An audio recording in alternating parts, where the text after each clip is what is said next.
Kita awali informasi yang pertama, pemirsa kebakaran yang terjadi pada Senin 6 September malam sekitar pukul 10.30 waktu Indonesia Timur telah menghanguskan sejumlah rumah, toko sembako hingga Mapolsek KP3 Udara Sentani.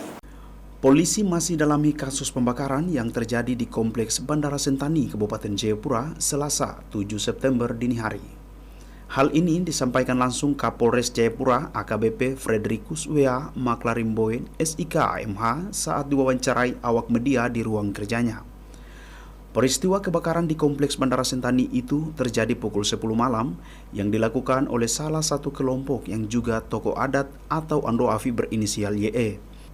Awalnya dipicu pemasangan panggung gebiar PON 20 di lapangan Makam Teis Iluwai. Disitulah dari pihak korban, Irianto H. Ondi, menegur pekerja kenapa tidak meminta izin dengan yang punya tanah. Mendengar hal tersebut, YE tidak terima, kemudian mengumpulkan massa dan mendatangi rumah korban yang kebetulan berada di deretan belakang Polsek kawasan Bandara Sentani dan melakukan pembakaran. Sehingga tanpa disadari kebakaran tersebut merembet hingga ke Polsek kawasan Bandara Sentani.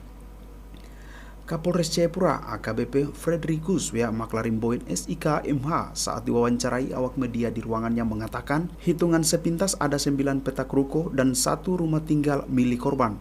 Termasuk Polsek belum diketahui kerugian material akibat peristiwa tersebut. Dari peristiwa ini kami sudah mengamankan IYE. Dia mengaku bahwa dia yang memimpin 15 orang untuk sementara masih dalam pengejaran kami para pelaku lainnya. Kami di sini normatif. Hukum terlepas dari ketokohan pelaku. Tidak mempengaruhi proses hukum yang berjalan, tidak ada intervensi dari pihak keluarga korban maupun pelaku. Kemungkinan di luar ada kesepakatan kami tidak tahu, tetapi kesepakatan itu akan menjadi pertimbangan di akhir. Intinya kami mau bukti material atau formil semua sampai di pengadilan. Peristiwanya seperti apa? Peristiwa kebakaran jadi di kompleks bandara, di depan bandara ya. Itu kurang lebih terjadi pukul 10 sampai dengan 11 malam. Nah, itu dilakukan oleh kelompok dari YE. Bermula ketika ada persiapan pemasangan panggung dan juga stand atau tenda di halaman makam almarhum Teis. Nah, itulah yang terjadi dari pihak korban ini menegur pekerja,